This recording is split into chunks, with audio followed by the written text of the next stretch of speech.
ter chego na final, né, não foi uma coisa assim por acidente também, né? Às vezes a gente passa por algumas situações e as pessoas, elas, algumas esquecem, outras não, né? A gente, quando o Palmeiras acertou com a Parmalat, no primeiro ano em 92, a gente criou a expectativa de que já seria montado um grande time, né, já em 92, porque se prometeu muito, se falou demais, e as contratações não estavam chegando, né? A gente estava numa briga ferrenha com o Nelsinho na época, né? O Palmeiras era a lanterna do campeonato, o Nelsinho tinha afastado o Evair, tinha afastado o Jorginho, tinha afastado mais alguns jogadores do Palmeiras, e a Mancha ela acabou se revoltando contra isso tudo, e a gente começou uma série de cobranças, inclusive contra a Parmalat, né? Parmalat é ilusão, a gente começou uma série de situações, o que nos levou a ter diversas reuniões com o pessoal da Parmalat, com o Brunoro e com outras pessoas mais que encabeçavam a Parmalat. Em uma dessas reuniões, eles nos prometeram já a contratação de um jogador na época, que veio o Maurílio. O Maurílio, na época, ele estava bem pra caramba lá no Paraná Clube, né? E no estado do Paraná, ele era artilheiro do campeonato lá. Chegou na sexta-feira, já jogou no domingo, era um clássico contra o São Paulo. O Zinho já tinha vindo um pouco antes, mas a gente queria mais. Aí o Nelsinho acabou caindo, depois de muita pressão nossa. Eles reintegraram o Evair, reintegraram outros jogadores que estavam afastados também. O Palmeiras começou uma reação absurda, né? Chegou a ser vice-campeão paulista em 92, e aí sim, em 93, eles começaram o trabalho. Nas primeiras conversas com a Parmalat, eles nos pediam paciência, Domênico, porque eles diziam que era um projeto de médio a longo prazo. Eles não tinham... A estrutura que eles estavam montando não era a curto prazo. E a gente começou a questionar, porque não dava para ser médio e longo prazo. Médio e longo prazo você entende por 3, 5 anos. Para começar a dar resultado. Então, 93 foi uma situação assim que... quando começaram a vir as contratações, teve um dia que a gente entrou no Palmeiras, para ver alguma coisa, e encontramos com o Bagatella, na frente da secretaria do clube ali. E aí o Palmeiras tinha acabado de contratar o Roberto Carlos, alguma coisa assim. E aí tava um buchicho do Edmundo, né? E o Edmundo também tava bem pra caramba. Tava um buchicho do Edmundo.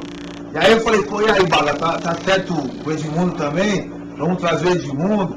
Pô, parabéns se vocês contrataram o Edmundo, caramba. Ele falou assim, e se vier o Edilson também? Eu falei, aí você tá brincando, né? Ele falou assim, mas se vier tá bom? Ela falou, pô, tá bom pra caramba, né? Aí no outro dia os caras anunciaram o Edilson, Edmundo. Então quer dizer, aí foi um projeto vencedor. Aí foi um projeto que eles realmente investiram milhões para a coisa começar a andar. E mesmo assim, quando o Palmeiras perdeu para o São Paulo, a gente não, já em 90, perdeu um jogo clássico, no meio da semana a gente tinha um jogo importante, eu não lembro qual foi, e a gente foi no hotel conversar com os jogadores, no Lorde Hotel. Eu lembro que a gente estava voltando do Morumbi, os ônibus da Mancha, e o Palmeiras já ia se concentrar já logo na segunda-feira, na quarta-feira tinha um jogo importante, e a gente foi no hotel conversar com os jogadores. O Roberto Carlos tinha recuado uma bola, e eu não lembro quem de São Paulo pegou essa bola, acabou fazendo o gol, e o Roberto também tinha ficado de cabeça abaixo, caramba, e a gente foi pedir para conversar com os jogadores. No início o Vanderlei sempre teve um negócio meio assim, mas aí o Brunoro desceu e falou, não, vai descer o Antônio Carlos, o Sérgio Sampaio e o Zinho, né? Não, o Sampaio não desceu o Antônio Carlos e o Zinho. E foi aí que o Antônio Carlos disse pra gente que era palmeirense, que o pai dele sempre foi palmeirense, o caramba. E a gente estava nos 200 caras, foi uma segunda-feira à noite, no estacionamento do Lorde Hotel. Então assim, a gente passou aquele ano de 93 por diversas situações, só que todo jogo do Palmeiras no Palestra, que não foi fácil, o Palmeiras saiu perdendo por Marília de 2-0 dentro de casa, uma porrada de jogo dentro do Parque Antártico que nós saímos perdendo. A gente não começava ganhando, todos os jogos estavam lotados. E todos os jogos a gente gastava uma fortuna de fogos no trampolim ali, na piscina.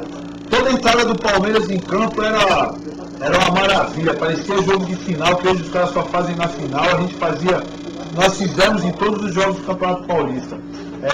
Cobramos sim quando tinha que ser cobrado os jogadores, mas apoiamos quando tinha que apoiar. Até que chegou a final. Aí perdemos aquele jogo pro Corinthians, 1-0, aquele gol do Viola, que foi um jogo que o time não entrou com o espírito de campeão, não entrou com o espírito para vencer aquele jogo. Realmente o time do Corinthians era inferior ao nosso, mas clássico é clássico.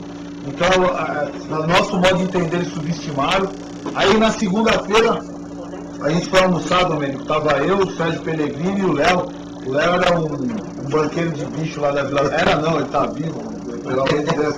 É um banqueiro de bicho lá da Vila Maria, né? E a gente tentando lá no Paulista Grill, e a gente, o que a gente tem que fazer pra dar um choque no time, né? O time... E aí tava lá comendo, então. Aí eu falei pros caras assim, eu tive uma ideia, mas vocês vão ter que trincar, né? Porque se os caras quiserem o dinheiro mesmo, aí vai ficar ruim. Eu falei, meu, só se fala em salário, só se fala em bicho, só se fala em prêmio. Meu, vamos dobrar o prêmio dos caras, vamos oferecer em dólar o dobro do que os caras estão ganhando de bicho e, meu, vai repercutir pra caramba e os caras vão ficar mordidos pra caramba. Mas se os caras falam que é o dinheiro, nós temos que dar, né? O cara falou, não. Aí o Sérgio lá falou assim, a gente segura, pode oferecer que a gente dá o dinheiro. Eu falei, então tá bom. E aí na terça-feira nós soltamos pra imprensa, aí virou, você lembra disso, virou um bafafá desgraçado.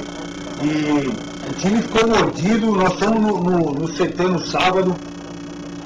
Véspera do jogo, levamos cheque, foi gente pra cá dar uma puta festa no treino, mas levamos cheque. Aí o Antônio Carlos deu entrevista, falou que não, mas a gente ninguém aqui é mercenário, não precisamos disso, mas nós vamos doar o dinheiro para a casa de caridade.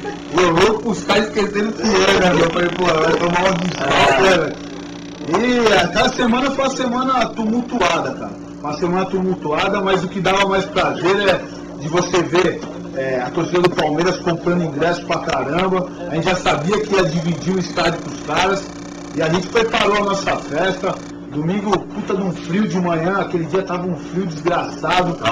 Aí logo cedo a gente tava no CT lá na Barra Funda, lá abrindo a bandeira.